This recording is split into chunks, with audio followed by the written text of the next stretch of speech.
ভাত রান্নার মতোই সহজ করে গরুর মাংসের কাচ্চি বিরিয়ানি। যাদের কাছে বিরিয়ানি রান্নাটা ঝামেলার বলে মনে হয় তাদের জন্য সহজভাবে রেসিপিটা শেয়ার করেছি। বিরিয়ানি রান্নার জন্য এখানে 1 কেজির মতো গরুর মাংস নিয়েছি আর মাংসটাকে আগেই ধুয়ে পরিষ্কার করে নিয়েছি। মাংসটাকে আমি রান্নার রেগুলার সাইজ করে কেটে নিয়েছি। মাংসের সাথে 1 টেবিল চামচ দিচ্ছি রসুন বাটা, 1 টেবিল চামচ আদা বাটা, পরিমাণ মতো লবণ দিয়ে দিলাম, 1 চামচ দিচ্ছি জিরার গুঁড়া, 1 চামচ দিচ্ছি ধনিয়ার গুঁড়া, হলুদ দিচ্ছি 1 চামচ আর লাল মরিচের গুঁড়া দিচ্ছি 1.5 চামচ। এখানে 3 টেবিল চামচের মতো প্যাকেটের বিরিয়ানি মশলা দিয়ে দিচ্ছি, হাফ কাপ দিয়ে দিচ্ছি টক দই আর 1 কাপ দিয়ে দিচ্ছি পেঁয়াজ বেরেস্তা।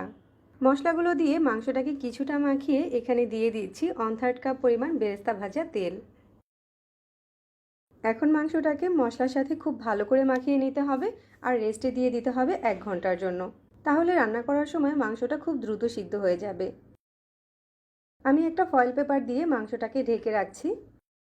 আজকের বিরিয়ানিটা আমি বাসমতি চাল দিয়ে রান্না করব, এজন্য একটা বাটিতে 2 কাপ বাসমতি চাল নিয়ে নিচ্ছি। পর্যাপ্ত পরিমাণ পানি দিয়ে চালটাকে খুব ভালো করে ধুয়ে ভিজিয়ে রাখবো আধা ঘন্টার মতো, তারপর পানি ঝরিয়ে রাখবো। মাংসটাকে 1 ঘন্টা রেস্টে দেওয়ার পরে এখানে একটা পাত্রে 1/4 কাপ পরিমাণ রান্নার তেল দিয়ে দিচ্ছি।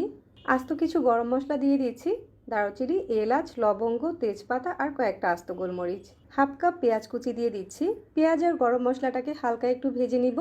তারপর এখানে 1 চামচের মতো শাহি জিরা দিয়ে দিচ্ছি। তারপর এখানে আগে থেকে মশলা দিয়ে মাখিয়ে রাখা মাংসগুলোকে দিয়ে দিচ্ছি। মাংসগুলোকে একটু নেড়েচেড়ে দিচ্ছি। তারপর একটা ঢাকনা দিয়ে ঢেকে চুলার আঁচটাকে মিডিয়ামে করে দিচ্ছি। কিছুক্ষণ পরেই দেখা যাচ্ছে মাংসটা বেশ কিছুটা পানি ছেড়েছে আর এই পানিটা দিয়েই মাংসটাকে প্রায় 80%-এর মতো সিদ্ধ করে নিব। মাংসটা সিদ্ধ হতে হতে আমরা এখানে রাইসটাকে রেডি করে নিচ্ছি। এজন্য একটা পাত্রে পর্যাপ্ত পরিমাণ পানি ফুটাতে দিয়েছি, সাথে কিছু আস্ত গরম মশলা দিয়ে দিয়েছি আর 2 টেবিল চামচের মতো রান্নার তেল দিয়ে দিয়েছি।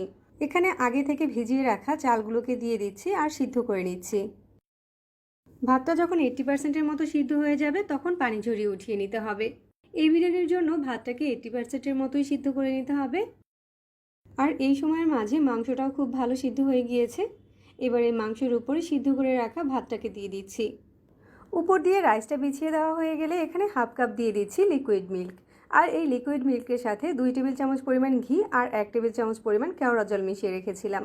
কয়েকটা আলু বখেরা দিয়ে দিচ্ছি, তারপর কয়েকটা আস্ত কাঁচামরিচ দিয়ে দিচ্ছি আর দিচ্ছি পেঁয়াজ বেরেস্তা। বিরিয়ানিটাকে একটু কালারফুল করার জন্য এখানে কয়েক ফোঁটা জর্দার রং দিয়ে দিচ্ছি। এখন হাঁড়িটাকে ঢাকনা দিয়ে ঢেকে চুলার উপরে দমে বসিয়ে দিচ্ছি। চুলার আঁচটাকে এ পর্যায়ে লো করে দিব আর অবশ্যই হাঁড়ির নিচে একটা মোটা তাওয়া দিয়ে দিতে হবে। 30 মিনিট দমে দেওয়ার পর আমাদের বিরিয়ানিটা একদম রেডি। এভাবে বিরিয়ানিটা রান্না করলে মাংস সিদ্ধ হওয়া নিয়েও আর কোনো ভয় থাকবে না আর একদম কাচ্চি বিরিয়ানির স্বাদ পাওয়া যাবে। বিরিয়ানিটা কিন্তু একদম ঝরঝরে আর পারফেক্ট হয়েছে। নতুনরাও চাইলে মাঝে মাঝে এরকম করে কাচ্চি বিরিয়ানি রান্না করতে পারেন। সহজভাবে একটা কাচ্চি বিরিয়ানির রেসিপি আজকে শেয়ার করলাম। আশা করছি সবার কাছে ভালো লেগেছে। সহজে রেসিপি পেতে আমার পেজ ফলো করতে পারেন আর চ্যানেল সাবস্ক্রাইব করতে পারেন। এতক্ষণ সাথে থাকার জন্য সবাইকে ধন্যবাদ জানিয়ে বিদায় নিচ্ছি। আল্লাহ হাফেজ।